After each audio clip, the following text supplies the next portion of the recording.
حبیب خدا صلی الله علیه و سلم می‌فرماید اول الناس بی یوم القیامت اکثرهم علی الصلاة. از همه اولاترین شما، بزرگترین شما، با شرفترین امت من در روز قیامت همان بنده هست، همان مرد و زنی هست که در دنیا بسیار گفته باشد اللهم صل علی محمد. کسی که در دنیا این کلمات زیاد گفته باشد، حبیب خدا میگوید در روز قیامت از همه بندگان خدا دیده این بنده با قدرتر و با شرافتر در نزد من در روز قیامت می باشد. حضرت عبدالرحمن ابن عوف که یکی از صحابه های گرامی رسول اکرم صلی الله علیه و سلم به شمار می رود، می گوید بار در یکی از باغها داخل شدم، نگاه کردم که رسول اکرم صلی الله علیه و سلم سری مبارک در سجده گذاشتگی است. به نزدیک او آمدم، خیلی مدت منتظر شدم که خیلی سجده طولانی کردند. بعد این سجده میگوید سری مبارک برداشتند و به سوی رسول اکرم گفتم ای حبیب خدا، اینقدر سجده طولانی کردی، اینقدر سجده دراز کردی، گمان کردم که از جسم مبارکتان روحتان جدا شده است. حبیب خدا گفتند در حالت سجده حضرت جبرائیل آمده بود و به من از نام پروردگارم سلام آورد و گفت من صلی علیک صلیت علیه فسجدت شکرا لله تبارک و تعالی. حضرت جبرائیل آمدن گفتند که الله بر تو سلام میگوید، بعد سلام این که کسی که اگر بر نام تو یک بار میگوید اللهم صل علی محمد، من که خدای او هستم 10 بار درود و رحمت به حق اون بنده میفرستم. این بشارت پروردگار وقتی که نزد من آورد فسجدت شکرا لله تبارک و تعالی، من این نعمت را شکرانه کردم و به سوی پروردگارم سجده طولانی کردم. از این خاطر از ما و شما هر کسی که اگر به نام رسول اکرم صلی الله علیه و سلم صلوات میفرستد، خوش به حالش که انشاءالله وای چه در قبر و چه در روز قیامت یک یاردمچی بهترین برای ما به حساب می رود. حتی همین صاحب قصیده برده عبدالله بصیری که گوییم که به بیماری فلج گرفتار بودن، حضرت میگوید شبی که من 100 صلوات بر روح پیغمبر خدا فرستادم، همان شب حبیب خدا را در خواب دیدم و او حضرت میگوید یک جامعه در بدن داشتند، بالای من پرتافتند و گفتند ای عبدالله بشارت به تو که تو صحت و سلامت شدی. وقتی سحر میگوید بیدار میشوم، همان فلجی که چندین ساله در وجود من بود این بیماری از جسم من جدا شده است. من شفای کامل یافتم از فضیلت اللهم صل علی محمد و علی آل محمد.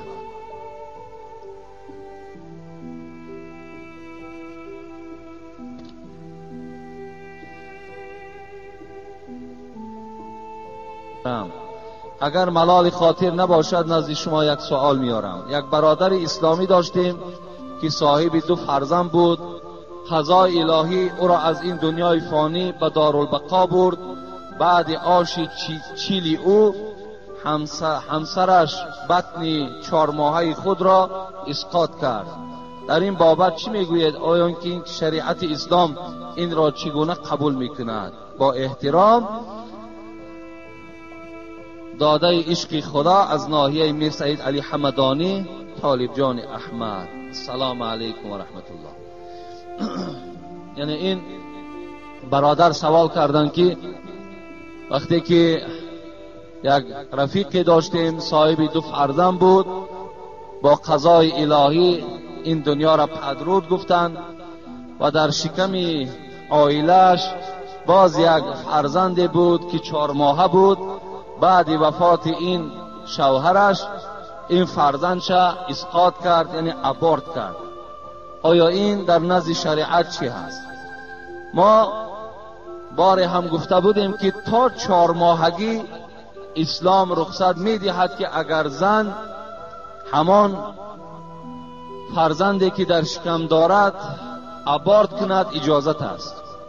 لیکن وقتی 4 ماه شد دیگر در 4 ماهگی اسلام اجازت نمیدهد که زن ابورت کند، اجازت نیست. زیرا که در 4 ماهگی الکی روح در این جسد دمیده می شود، یعنی این فرزند صاحب جان می شود. تا 4 ماهگی این جان نداشت. در 4 ماهگی که صاحب جان می شود، وقتی اگر وی ابورت میکنی همچون قاتل نفس، همچون آدم کش در نزد خداوند معرفی می شوی. لیکن تا 4 ماهگی اگر ابورت کرده باشد این در اسلام هیچ ضلال زیانی ندارد. السلام علیکم. داملای شیرین بیان میگویند که روزه ماه رجب در حدیث نه آمده است. آیا این حق است؟ و طریقه درست روزه‌داری چگونه است؟ اصلا الحال ما و شما در ماه رجب قرار داریم. امروز 23 ماه رجب است. از روز پنجشنبه گوییم که داخل شدن این ماه رجب از روی حساب احجزده بود حساب کردیم. امروز 23 ماه رجب.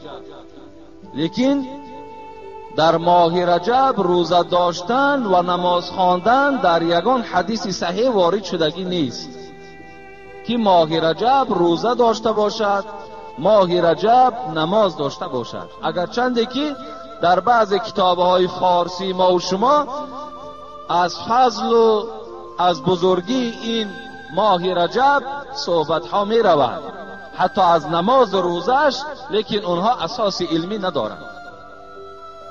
اساس‌های علمی ندارند. طریقه درست روزه‌داری این روز دوشنبه و پنجشنبه است. اگر در همین ماه رجب یا بیرون ماه رجب شما روزهای دوشنبه و پنجشنبه روزه‌دار باشید، این سنت از سنت‌های رسول اکرم صلی الله علیه و سلم به شمار می رود. وقتی حبیب خدا را از روز دوشنبه پرسیدند ای حبیب خدا آیا روز دوشنبه چرا روزه گیریم؟ حضرت گفتند این روز تولد من است. روز دوشنبه روز تولد من است. روز دوشنبه روزی هست که من پیغمبر شدم. روز دوشنبه روزی هست که حضرت جبرائیل برای من وحی آورد. و حبیب خدا گفتند روز دوشنبه و پنجشنبه دیگر حکمتش این است که همه عملهای نیک و بد شما پیشنهاد پروردگار می شود. آیا قبول می شود یا رد می شود این الله می داند. حبیب خدا گفتند دوست می دارم که زمانی که عملهای من پیشنهاد پروردگار شود در روز دوشنبه و پنجشنبه و من روزدار باشم. یعنی روزی که روزدار باشم و عملهام پیشنهاد پروردگار باشد این را من گفت دوست می دارم.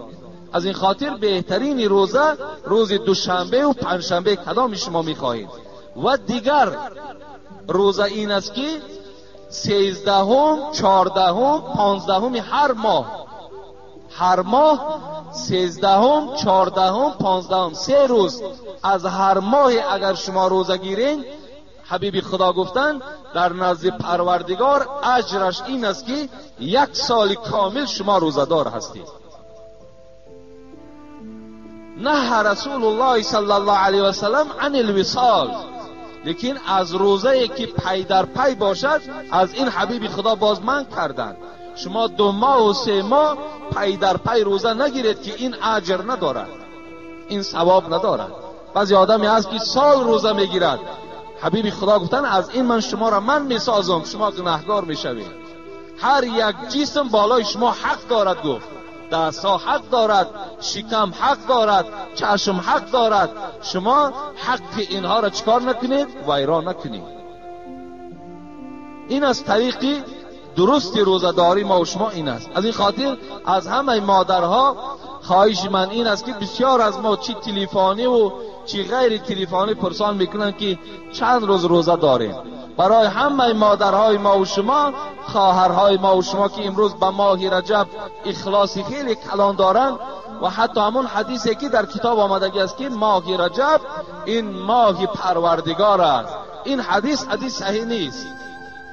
این حدیث صحیح نیست. و مادرهای ما میتوانند که از روزه رجب دیده بهترین عمل این است که شوهرهاشون خرسند کنند، شوهرهاشون احترام کنند، فرزندهاشون تربیه کنند، عفت و حیا را در وجود خودشان را دهند. این از 1000 ماه رجب روزه داشتنش بهتر است. امروز میبینی سری خواهر ما و شما لوچ است، روزه دار است، در زبانش تمام کلمات بی حیایی وجود دارد، لیکن از ماه رجب روزه دارد. اینا هیچ معنا و فایده ندارند. برای همین از همه مادرهایی که روزه ماه رجب می‌دارند، توصیه ما این است که شما در این ماه رجب خدمت شوهرهاتان نکنید، بیرون از رجب هم در خدمت شوهر قائم باشین. ان شاء الله شما در نزد پروردگارتان اجر خیلی بلند بگیرید. بزرگی این ماه رجب این است که در این ماه معراج رسول اکرم صلی الله علیه و سلم بود. 27 این ماه با اکثر روایت گویم روز سه‌شنبه روز معراج پیغمبر خداست. بزرگی این ماه را انا همین شرفش همین است که حبیب خدا در این ماه نزد پروردگارش با درخواست پروردگار نزد الله رفتگی هست که این است سوره اسراء: سبحان الذي اسرى بعبده لیلا من المسجد الحرام الى المسجد الاقصی. پروردگار این شب معراج، این عروج رسول اکرم به نزد خودش به نص قرآنی، به آیت‌های قرآنی برای ما و شما خبر داد. اگر کسی که این معراج پیغمبر قبول ندارد یا میگوید که وی در خوابش رفتگی است، به جسم نرفته است، وی کافر می شود. زیرا این نص قرآنی است که محمد صلی الله علیه و سلم نزد پروردگار رفتگی هست، که قرآن هم این حکایت میکند که میگن در روایت ها که شاید در خانه هانی بود از یکی زنهایش. بعضی روایت ها این است که بین حتیم، همون بین یک سنگی که در کعبه هست و بین خانه کعبه همونجا یک کاواکی هست، یک کشادی هست. همونجا رسول اکرم صلی الله علیه و سلم با پهلو بودن، خواب بود. سبحان الذی اسری بعبده لیلا من المسجد الحرام.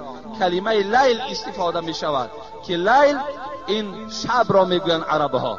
شب حضرت میگه خواب بودن که ناگاه کسی پایش می مالید. چگونه که یک فرزند پای پدر می مالد، پایش می مالید. نگاه میکند که جبرائیل امین در پهلوش نشسته است. جبرائیل پای رسول اکرم صلی الله علیه و سلم مالیش میداد و می مالید. حضرت از جاش گفتند السلام یقریئک السلام، ای محمد از جات خیز که الله به تو سلام فرستاد و تو را با یک تشریف رسمی به سوی آسمان دعوت دارد. الحال ما و تو یک جایه باید سیری بر آسمان کنیم. حبیب خدا میگوید از جاش خیستند. براقی که از اسب پستر و از خچیر بالاتر بود میگوید پیغمبر و رنگی سفید داشت که با یک چشم نگاه کردن سرعت حرکتش اینقدر تیز بود که حتی چشم رسیدگی ده این براق میرسید. بالای این براق مرا سوار کردند و این جلوی براق می داشتگی جبرائیل امین بود که میگوید مرا حرکت دادن به مسجد اقصی آوردن که این در فلسطین است. وقتی اینجا رسیدم یک توده پیغمبرهای زیاد از دوره‌های حضرت آدم تا حضرت عیسی در این مسجد اقصی روحشان وجود داشت. وقتی ما داخل مسجد شدیم و خیال گذرانیدم که نماز کی میخوانده باشد. حضرت ابراهیم میگوید از بین این پیغمبرها نزد من آمد و دست مرا گرفت و پیش نماز آورد.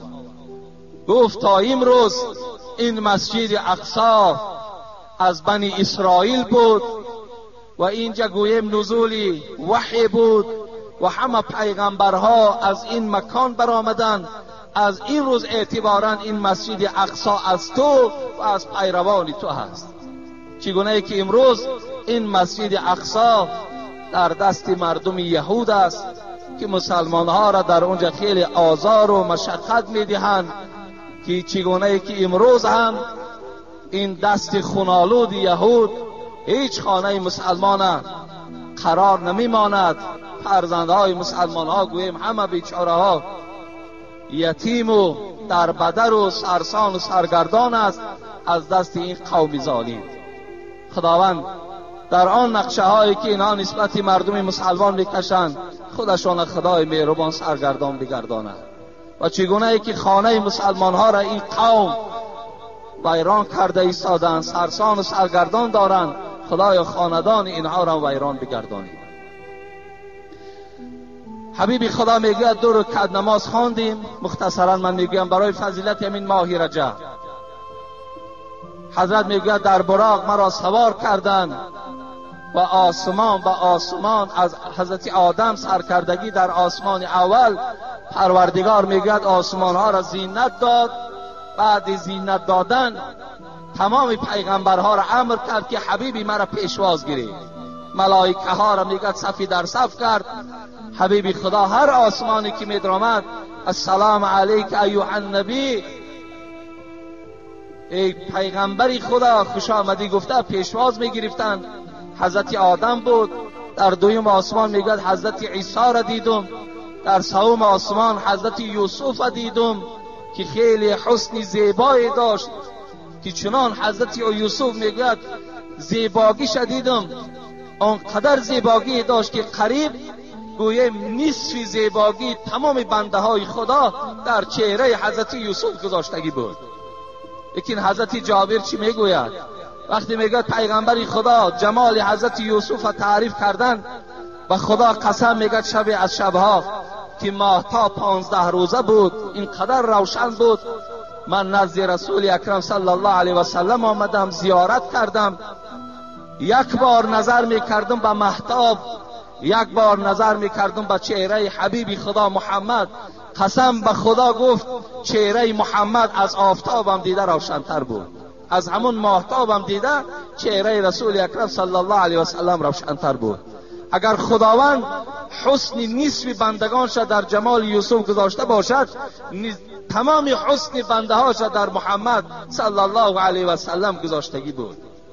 حضرت میگوید وقتی نزد حضرت موسی برآمدم، حضرت موسی وقتی که با او سلام علیک کردیم از او جدا شدم، حضرت گریه کردند. گفتن ای پروردگارا چه محترم شخصی، چه پیغمبری که همه شرف و بزرگی را بر این دادی، در دوام 23 سالی که دعوت کرده است همراه امتانش همگی وارد جنتش میکنی. اینقدر دعوا و اینقدر دعوتی که ما کردیم، لیکن ما خود روز قیامت نجات میابیم و امتهای گناهگار ما وارد دوزخ میشوند. نزد حضرت ابراهیم برآمدیم، از اون میگوید بعد سدرت المنتها رفتیم. سدرت المنتها مکانی بود که در پهلوش قرآن میگوید جنت واقع بود. وقتی در اینجا رسیدیم میگوید پرده های نور بود. وقتی پس نگاه میکنیم که جبرائیل نیست. بین تا آسمان هفتم میگوید همراه جبرائیل میگوید یک جایه بودیم. وقتی در این سدرت المنتها رسیدم نگاه میکنم محمد میبینم جبرائیل نیست در پهلوی ما. پرسان کردیم ای جبرائیل آیا این مکانی هست، آیا این وقتی هست که تو دوست در اینجا خالی بگذارد؟ حضرت جبرائیل چی گفتن؟ گفتن ای محمد لو تقدمت شبرا لاحترقت، ما برای خود یک مکان خاصه داریم، اون مقام توست. قسم به عظمتی پروردگار گفت اگر به مقدار یک مورچه پیش روم 600 بال مرا همین تجلیات الهی می سوزاند. دیگر ما پیش رفتن نمیتونیم گفت، اون پیش دیگر حق توست. حتی پیغمبر خدا گوییم به مکانی رسیدن که یک مکان نور بود، با پروردگار سلام علیک کردند، چی گفت و گزار کردند. مختصرا میگردیم، ما سوال هامون زیاد است. بعد از آنجا وقتی که پایان آمدن، وقتی پایان زمین آمدن، باز در همون کنار خواب بود، همون کنار ده جبرائیل وقتی که رسول اکرم گذاشت، ابو جهل لعین سحر به نزد رسول اکرم آمد و گفت آیا از آسمان یگان خبر داری یا نداری؟ از حساب تمسخرانه. وای به خاطر گوش کردن سخن آسمان نبود، فقط مذاق میکرد، فقط تمسخر میکرد. آیا از آسمان یگان خبر داری؟ رسول اکرم صلی الله علیه و سلم گفتند ای ابو جهل، گفتند امشب من از همین مسجد مکه مکرمه و مسجد اقصی فلسطین رفتم. ابو جهل میگه چنان خنده کردند، گفتن همین 6 ماهه مسافه ای که بین مکه و بین فلسطین است تو همین شب رفتی؟ گفت بله همین شب من رفتم. گفت خنده کنان میگوید، خنده کنان به خانه ابوبکر صدیق آمد. رسول را استونی حنانه بشناخت. مولوی رومی در زیر همین آیت میگوید پیغمبر یک چوی خرما شناخت. بالا یک چوی خرمایی که می برآمد و مردم موعظه میکرد، وقتی اون چوی خرما را ترک کرد و بالای منبر دیگر برآمد، همان چوب خرما گریه کرد که پیغمبر خدا تا امروز بالای من می برآمدی، چی شد که امروز ما از پای مبارک تو محروم شدیم؟ همان چوب خرما میگوید مثل کودکی که برای مادر گریه میکند همون گریه میکرد. مولوی میگوید رسول را استونی حنانه بشناخت، ابو جهل آدمی و دشمنی ساخت. و یا چوب شناخت لیکن ابو جهل آدم بود و نشناختش. دوان خانه ابوبکر آمد برای که در دل ابوبکر شبهه اندازد، دل ابوبکر دو دیله کند. آمد در ابوبکر تق تق کرد، ابوبکر. حضرت از داخل صدا دادن چی میگویی؟ گفت من نگفتم که محمد دیوانه هست، من نگفتم همین رفیقی که تو برای خود انتخاب کردی دیوانه هست، من نگفته بودم. میدانی محمد چی میگوید؟ تو چی میگوید؟ این دوستی من چی میگوید؟ او میگوید امشب من از مکه مکرمه فلسطین رفتم 6 ماه را در یک شب. ابوبکر صدیق گفت اینا محمد گفت؟ گفت بله محمد گفت. و قسم به خدا گفت ای ابو جهل، اگر محمد گوید که من از مکه مکرمه فلسطین رفتم و از فلسطین آسمان سیاحت کردم و گشته آمدم، قسم به عظمتی پروردگار وای راست میگوید، وای دروغ نمیگوید. از این خاطر بود که رسول اکرم گفت لو وزن ایمان ابوبکر من ایمان امتی لرجح ایمان ابوبکر. اگر ایمان ابوبکر در یک پله ترازو گذارم، ایمان تمام امتان ما در پله ترازوی دیگر گذارم، ایمان و اخلاص و محبت ابوبکر گفت بالای همه این گفت غلبه میکنه. ابوبکر صدیق اولین شخصی بود که معراج پیغمبری خدا را قبول ساخت. اما همون معراج در همین ماه رجب صورت گرفتگی است. بعض روایت ها می آید که وقتی نزد پروردگارش رفت محمد، الله گفت وقتی که دوست پیش دوست می آید یک هدیه می آرد. ای محمد تو نزد پروردگارت آمدی، چه هدیه آوردی؟ چه هدیه داری؟ حبیب خدا میگوید گریان شدن و گفتن یگانه هدیه‌ای که پروردگار من پیش تو آوردم این گناه امت هست، این گناه امتانم هست که آوردم پروردگارا. گناههای امتان مرا بخشیده کن. این یگانه پیشنهادی که من در ذات تو دارم. همان امتی که امروز زنش سرالوچ کرده است و مردش توی به توی رقص کرده گشته ایستاده است. انا همین امت پیغمبری خدا میگوید وقتی الله از من پرسان کرد که چی هدیه آوردی، گفتم گناهی امت آوردم. خدای همین را با فضل خودت مغفرت کن. این بزرگی از ماه رجب انا همین است که معراج در همین شب صورت گرفتگی است، در شب 27 همین ماه. السلام علیکم اکای حاجی میرزا، ما از شما التماس میکنیم که با این سوال ما روشنی اندازید. در نماز تهجد سجده سهو کرده می شود یا نه؟ نماز تهجد نزد مذهب امام ابو حنیفه یکی از نمازهای نافله به شمار می رود، یعنی به خواندنش ثواب و به نخواندنش گناهگار نمی شوید. برای همین سجده سهو در نماز نافله اگر کنین درست می شود، اگر نکنینم گناهگار نمی شوید. السلام علیکم ای واعظ راه الله، خدا نگهبان شما باشد. من طالب علم مدرسه شهر قرغان تیپه الان در شهر کولاب تحصیل علم دارم و خواهش دارم که شما که با این سوال من جواب گردانید. من در آینده نیت دارم که 40 روز در خانه نشسته با عبادت مشغول شوم. صحیح بودن این را به من فهمانید که برای کیها روا هست و برای کی نی. برای آن که چی کاری هست سنکید، چی طالب علم یا کسی دیگر من دیدم که می نشینند 40 روز، یعنی چیله میگویند در ما و شما. چیله نشستن این در دین اسلام نیست برادرای عزیز، زیرا که انسانی که در چیله می نشیند تصور کنید که وای نه نماز جمعه می خواند، نه نماز 5 وقته که سنت مؤکده حبیب خداست این هم ترک میکند. و دیگر این که هر یک بنده خدا امروز وظیفه دار است که باید چی در خانه خود چی در همسایه‌داری خود باید مردم دعوتی بر اسلام کند و از این نعمت ها محروم میماند. از این خاطر باید که چیله نشستن در ما نیست. حبیب خدا میگن من شذ فی النار، کسی اگر تنهایی را دوست دارد، کسی اگر از مردم جدا شدن برای خود نغز بیند، وای تنها آتش دوزخ برده می شود.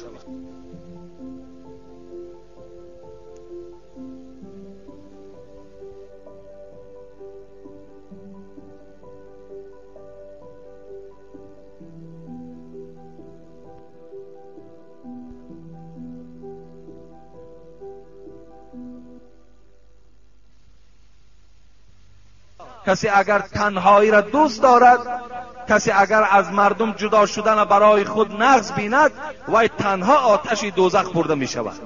یعنی هیچ وقت باید علیکم بالجماعه.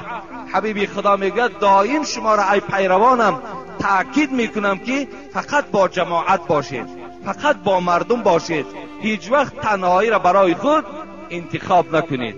از این خاطر دادر عزیز می تواند که هیچ وقت چیله را برای خودش انتخاب نکند که این چیله نشستن از دین اسلام نیست. سلام داملای عزیز، با این سوالی من جوابی پوره دهید. یک همسایه ما نان و آب ندارد، قرض کرده و از قرض میکند و از قرضدارها میگریزد و نان و آب میدهد. شما با این کار چی گفتنی دارید؟ سری این کارها را چگونه بگیریم؟ ما در این موضوع صحبت داشتیم که برادر عزیز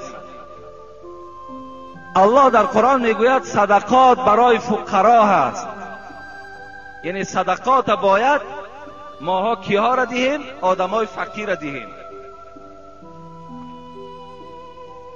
امروز عکس شده است، آدم فقیر آدمهای بای نان و آب میدهند، تا جایی که بایها خیر احسان نسبت کمبغل ها داشته باشند.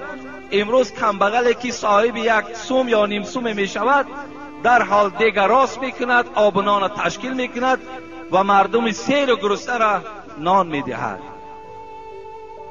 شما الکی گوییم که آن چیزی که سپارش پروردگار است انجام دادن ایستاده ایم، یعنی انجام نداده ایم. زیرا شما خود مستحقین، یعنی شما باید که خود صدقه خور باشین، شما باید صدقه دهنده نباشین. اسلام هیچ وقت دستگیری نمی کند آن نان و آبی را که از نارسایی باشد. قرضداری کو یک طرف، این آدم قرضدار کو تماما حق ندارد که خیر احسان کند، لیکن آدمی که شرایط نداشته باشد برای او خیر احسان کردن در اسلام جایز نیست. امروز باور کنید بعضی برادرها بر ما زنگ میزنن از دولت‌های روسیه، از همه دولت‌هاش. داملای عزیز دعا کنید که ما بیمار هستیم، بیمار هستیم، در حق من دعا کنید. این بیمارها بیچاره به یک حالت خیلی مشکلات 4 سوم صاحب میشوند، همین خانه در رسیدن برابر که الله که خیر احسان سر میشود. بیچاره حالی پای قدم کرده است، تا از راه دور آمدی گفته دیگر وای اهمیت نمیدین که به کدام حالت آمده است، در کدام صورت است. خیر احسان چندین بار گفتم، فقط برای شما این قدر میگویم که شرایط دارین خیر احسان کنین، ندارین خیر احسان نکنین که شما گناهگار میشوین. با آن برادرانی که در این مسئله ها گویم مردم دقت میدهند، طعنه میکنند چرا تو خیر احسان نمیکنی، اگر همون آدمی را که طعنه دارد دقت میدهد کمبغل باشد، این برادر در نزد خدا گناهگار میشود. ما و شما حقوق نداریم که بنده هایی که بیچاره شرایط ندارند ما و شما با آنها دستورات خیر احسان دهیم. السلام علیکم حضرت حاجی میرزا، سوالی دارم، خواهش میکنم جواب گویید. مسئله اسراف کمی روشنی می انداختید. کسانی که اسراف کردند اسرافکارند، چگونه گناه است؟ خداوند در قرآن در باب اسراف ولا تبذر تبذیرا ان المبذرین كانوا اخوان الشیاطین و کان الشیطان لربه کفورا میگوید شما بنده های خدا اسراف نکنید، زیرا که پروردگار اسرافکار دوست نمی‌دارد. اسرافکار برادر شیطان است و شیطان در نزد پروردگار کافر است. کسی اسرافکار است برادر شیطان است و خدا گفته ایستاده است که شیطان در نزد الله کافر است. در دیگر جای قرآن خداوند برای ما و شما سوره اسراء است، میگوید کلوا واشربوا ولا تسرفوا. شما خورید و نوشید، اسراف نکنید. بخورید بنوشید، اسراف نکنید. حتی صاحبان تفسیر میگویند که انسان وقتی زیاد میخورد همون زیاد خوردنش اسراف است. وقتی آدم میگوید عقلش فقط در همین بهتر کردن دنیا صرف میکند و فکر آخرت نمیکند، حتی صرف کردن عقلش همین هم از اسرافیات است. باید ما و شما در اسراف هیچگاه راه ندهیم. خداوند در سوره ابراهیم میگوید و استعذ ربکم لئن شکرتم لازیدنکم و این کفرتم این عذابی لشدید. اگر شما در نعمتهای خدا دادگی شکرانه کنید به قدر آنها رسید، خدا زیادش میکند. لیکن اگر شما در دادگی پروردگارتان خراجات کنید، اسراف کنید، بی پروایی کنید، عذاب پروردگار بالای شما سخت است. این امروز ما و شما ببینید در خاندان ما چه از چراغها را، چه از آب، چه از گاز اسراف میکنیم، پروا نداریم، رفته ایستاده است. ما و شما فکر نمیکنیم که انا همین خراجات هایی که در اینها شده ایستادن، همین هم در عبادت ما زلال دارد، همین هم در بندگی ما زلال دارد، همین در ما و شما در نزد خدا گناهگار میشویم. السلام علیکم داملا، من برای انگشتی سبابه با مولای خودم بحث کردم. او با من گفت که دیگر از قفای من نماز نخوان که من امامتی تا قبول نمی کنم تا چلیک برداری تا بس نکنی. من چی کار کنم داملای؟ برای از پس یک داملای با فهم بخوانا که اما داملایی که برداشتن همین انگشت که من کنه و امامتی را که قبول نکند، الحمدلله امروز پر از داملای میفهمیدگی. روای پس یک آدم میفهمیدگیش اقتدا کن. داملا چه حق دارد زیدی حدیثی رسول اکرم صلی الله علیه و سلم برآمد میکند؟ چه حق دارد؟ چه حق دارد وقتی که کردار امام ابو حنیفه را قبول ندارد که حضرت امام ابو حنیفه را در کتابها برداشتن انگشت در حالت اشهد ان لا اله الا الله دا برداشتن شد وصف میکنند، تاریخش بیان میکنند؟ چه حق دارد امام که خلاف کردار امام ابو حنیفه رفتار میکنند؟ پس یک امامی با فهم و با علم نماز سر خواندن بگیر.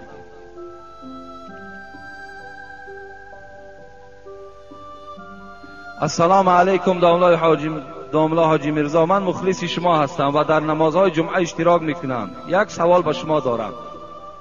همین مسئله انگشت برداشتن ده کدام بردارین کدام نمیبردارین، حق ندارین که پهلواتون ملامت کنین. حق ندارین. حق نداشتن تان به این خاطر است که شما حدیث های رسول اکرم اعتراف نمیکنین. در این باب تا 35-36 حدیث صحیح در باب برداشتن همین انگشت است. مامای من از 2.5 سالگی نابینا شده است، نماز نمیخواند و پای به طهارت هم نمی رود. او هر چند کوشش میکرد که نماز خواند لیکن خواندن نمیتواند. شما چی گفتنی هستی؟ البته باید که نماز این عذر ندارد، باید که حرکت کند، یعنی از دهان همو فرزندهاش آموختن سوره ها را آموزد. اگر این قادر نشد بعدا به همون اشاره های طریق نماز خواندنش عملهاش انجام دادن بگیرد، انشاءالله همون هم در نزد خدا نماز به حساب می رود.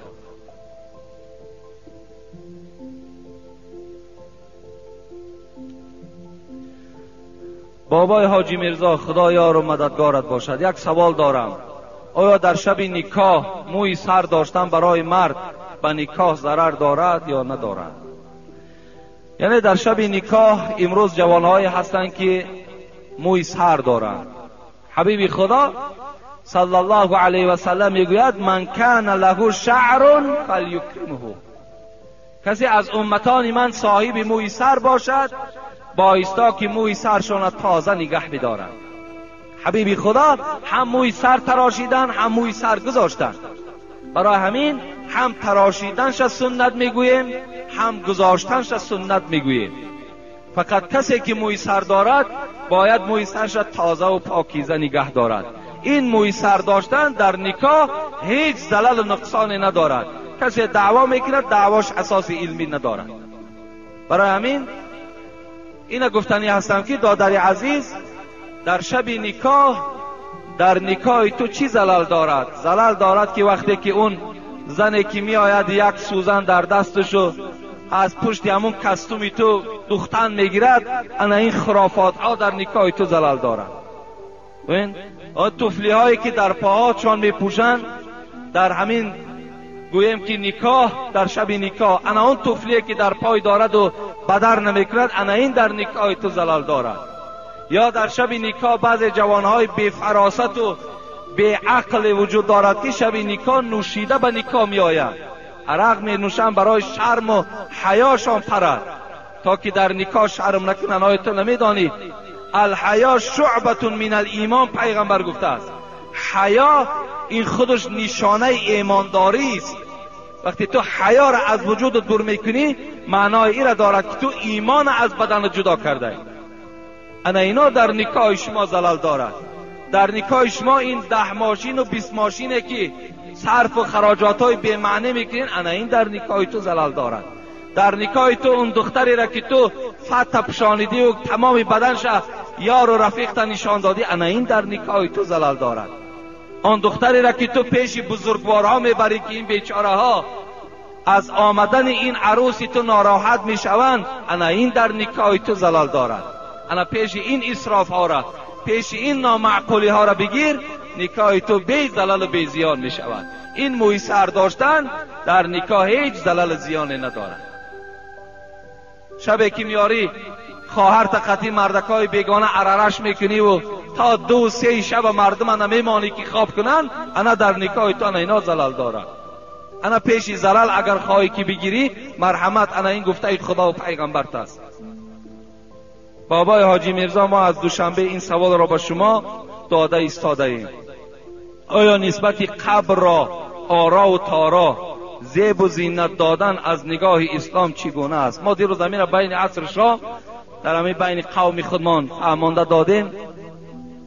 برادرای عزیز، احترام پدر و مادر، احترام برادر، احترام خواهر به زینت دادن قبر معلوم نمی شود. این نشانه اون نیست که تو نسبت پدر و مادرت احترام کلان داشته که بالای قبر پدرت چیکار کردی؟ قصر و قبله کردی. این دروغ است. پدر و مادر احترامش این است که در دنیا تو اونها را بار نگذاری که غمگین شوند، چه از پوشاک، چه از پول، چه از خوراک اونها را تأمین کن. اونها را مثل که فرزندات نوازش بکنی اونها را نوازش کن. پیش پدر و مادرت در حالت در آمدن از جاد بخیز، خوش آمدی بکن. انا این احترام پدر و مادر را نشان میدهد. قبر پدر و مادر تا اگر از طلا کنی، پدر و مادر از تو راضی نباشد، این هیچ معنای فرزندی و گویم احترام فرزندی را نشان نمیدهد. در اسلام آرا و تارا دادن قبر حرام است. حبیب خدا میگوید حتی شما بالای قبرهاتون گچکاری نکنید. در حدیث ها میگه در بالای قبر ننشینید، بالای قبرتون در چیزی ننویسانید. اینها را اسلام ما و شما حرام میداند.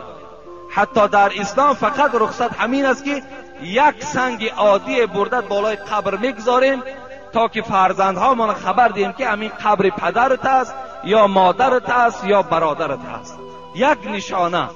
حتی همون رشادکه هایی که در اطراف قبر میمانیم اینا اسرافن، حرام است. ما و شما گناهگار میشویم.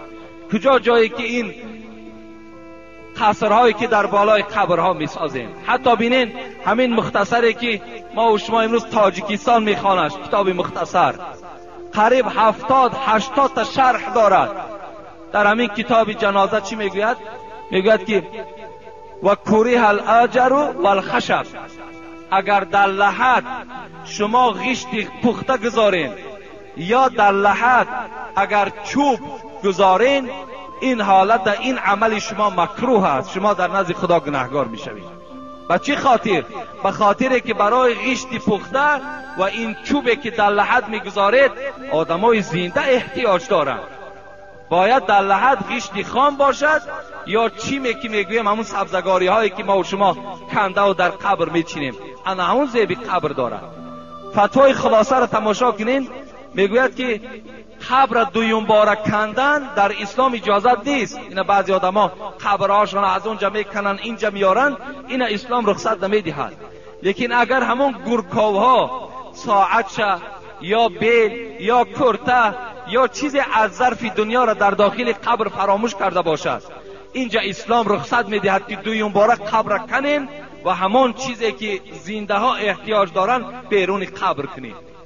ببین تا این صورت اسلام اجازت نمیدهد که در قبر چیزی از اسباب دنیا ضایع شود، پوسیده و نابود شود.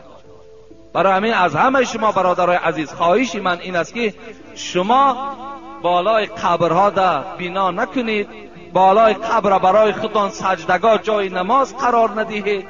اینا را در حدیث ها رسول اکرم حرام خواندگی هست. گفتی اما حضرت مولوی جنونی که اگر گورد همه نقش و نگار است، چی سود پر در لحد گر اژدهار است. این چی فایده دارد بالای قبر تا اگر از تمام میگوییم که بهترین مال دنیا آرا و تارا دهند، لیکن داخل قبر اژدهار داشته باشد، داخل قبر راحت نداشته باشد، این چی معنی دارد؟ آن پول شما در یتیم خانه ها، در همسایه داری هاتون، در مکتب ها برده انشاءالله اگر صرف کنین، این در روح پدر مادر شما شاد می شود.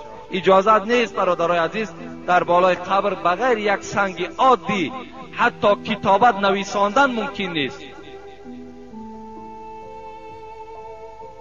السلام علیکم. حضرت داملا، یک پیشوا داریم که دایم کارش همین است که اگر چیزی ندهی در یگان کار و بارد یا معرکه های خرسندیت یا مصیبتت اشتراک نمیکند.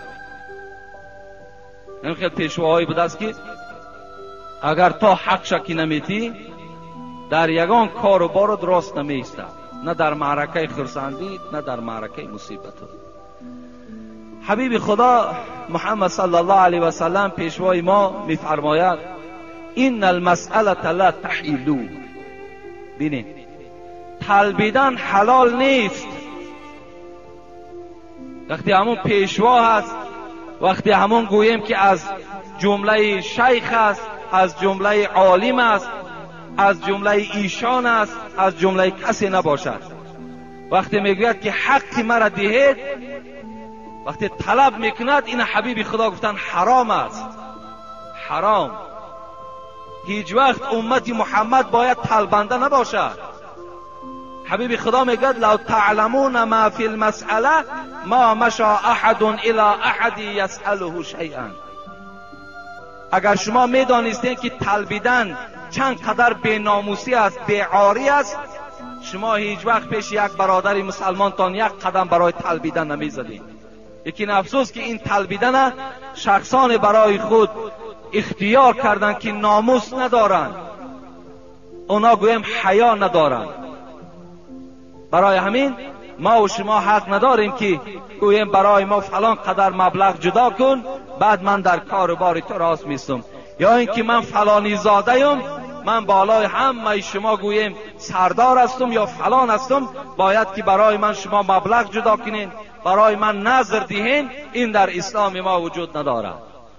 بعضی ساده های ما و شما را اونها می ترسانند حقی مرا بده.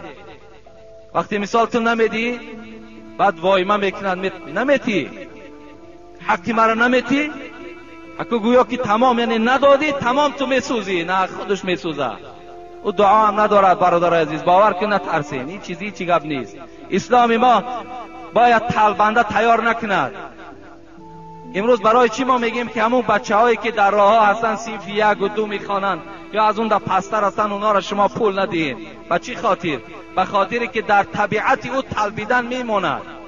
وای آیسته آیسته میده میده آخر کلان شدن میگیرد، با همین راه طلبیدن الک عادت میکند. وای دیگر در مکتب نمیخواند، وای دیگر مکتب هم که رود تمامی حش و خاطرش به سوی همون اطراف مزارهایی که امروز طلبنده ها در اطرافش نشستند.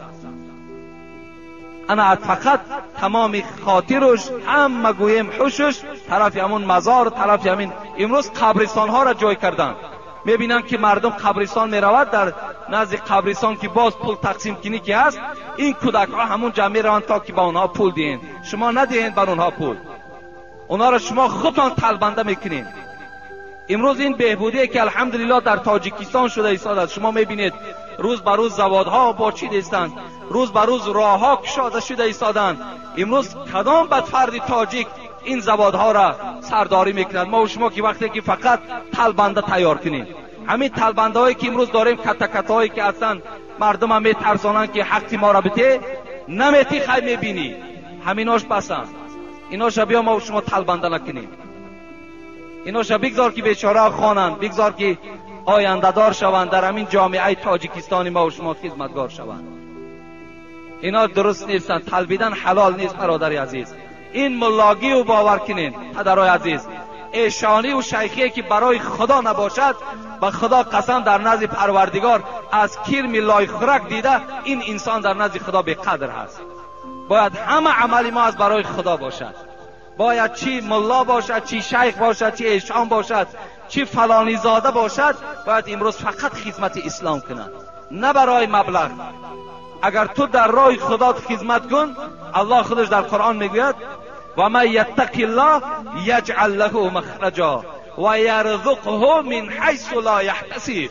این پروردگار میگوید ای انسان، تو از پروردگارت بترس، در راه پروردگارت خدمتگار باش، چنان رزقت میتم که در گمانت نیست.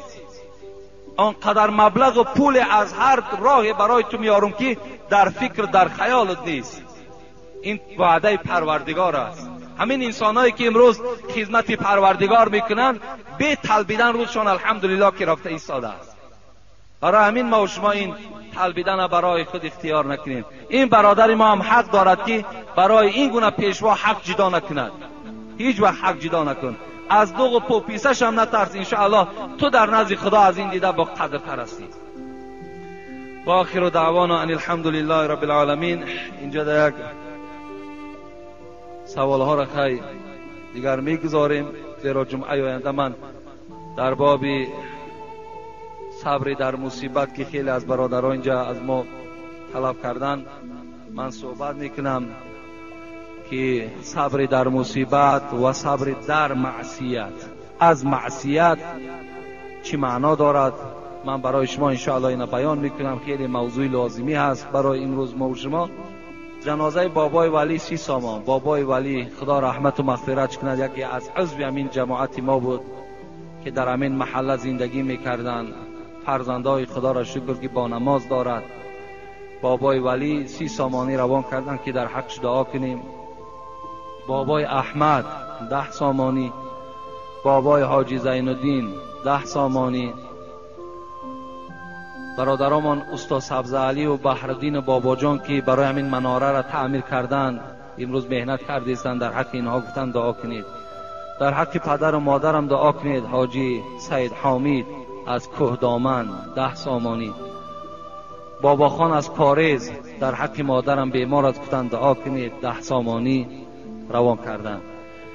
خدای مهربان این بنده هایی که الحال نامگیر شدن، خدایا گذشتگی هاشون رحمت و مغفرت بگردانی، زنده هاشون خدایا شفای کامل و شفای عاجل نصیب بگردانی و هر مراد و مطلب هایی که در دلشان دارند خدای مهربان با فضل و کرمت برآورده بگردانی.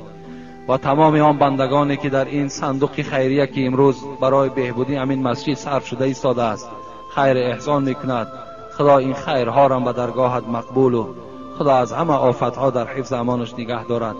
یک گروه جوانها امروز از ما طلب کردند که در حقمان دعا کنید که در سفر و در روسیه کار میکنند. خدایا همه مسافرها را از این جمهوری ما را خدایا صحت و سلامت نگه داری و با تن صحت و با دست پر و خاندان برگشتن در موفق شان بگردانی. آمین و رب العالمین.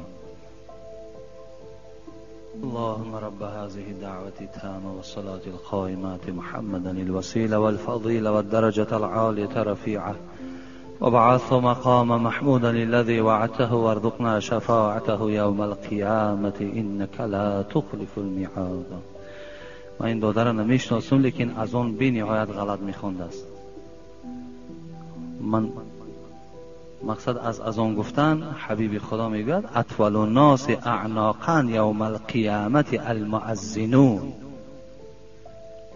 گردنی که از همه گردنی بالاست در روز قیامت گردنی کسی که اذان میدهد.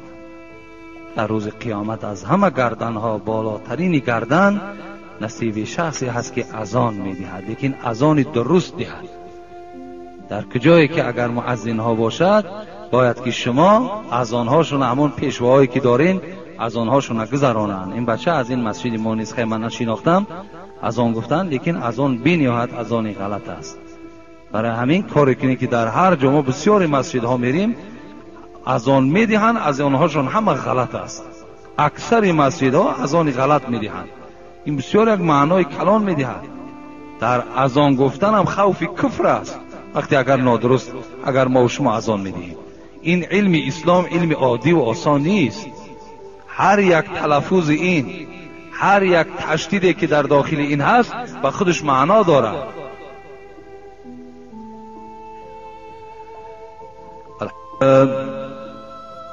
الحمد لله الذي قدرنا في سابق علمه بالإحسان ونور قلوب العارفين بنور المعرفة والإيمان وشرح صدور الصادقين بشرح الهداية والعرفان ونشهد أن لا إله إلا الله وحده لا شريك له ذو العوف والغفران ونشهد أن محمدا عبده ورسول سيد الرسول وحبيب الرحمن صلى الله تعالى عليه وعلى آله وأصحاب الموصوفين بالعدالة والإحسان، خصوصا على الإمام الهمام أول صحابة وأفضلهم أمير المؤمنين أبي بكر الصديق بعلو المرتبة كمال الاقتران، وعلى الإمام عمر الفاروق فرق بين الحق والبطلان، وعلى الإمام الهمام عثمان ذي النورين جامع القرآن، وعلى الإمام الهمام علي الرزي الوفي بتوافر الفضل والأمنان، وعلى الإمامين الهمامين الفاضلين الكاملين. يا أيها الناس قد جاء في الخبر أحفظوا ألسنتكم. أعوذ بالله من الشيطان الرجيم.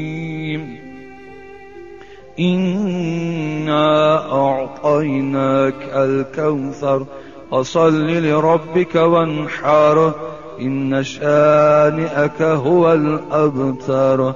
بارك الله لنا ولكم في القرآن العظيم، ونفعنا وإياكم بالآيات والذكر الحكيم، إنه هو الغفور الرحيم الجواد الكريم العلي العظيم السميع الدعاء.